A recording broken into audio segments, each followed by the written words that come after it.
America అధ్యక్షుడు Donald Trump Elon Musk ల వివాదం రోజుకు మలుపు తిరుగుతోంది. మస్క్ ట్వీట్ డిలీట్ తో వివాదం కాస్త సర్దుమణిగింది. అనుకున్న సమయంలో మరో సంచలనం బయటకొచ్చింది.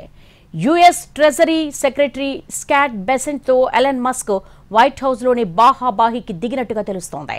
ఈ విషయాన్ని ట్రంప్ సన్నిహిత మిత్రుడు స్టీవ్ బ్యానన్ పేర్కొన్నారు. అయితే ఈ ఘటన ఏప్రిల్లో జరిగినట్టుగా తెలుస్తోంది.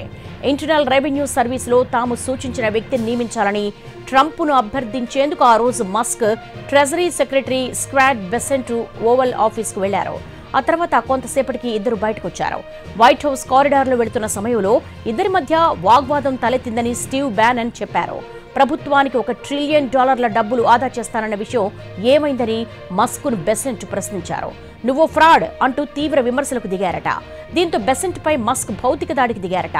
రగ్బీ ప్లేయర్లా తన భుజంతో బెసెంట్ ను తోయగా బెసెంట్ కూడా మస్క్ కు అదే స్థాయిలో బదులిచ్చే ప్రయత్నం చేశారట.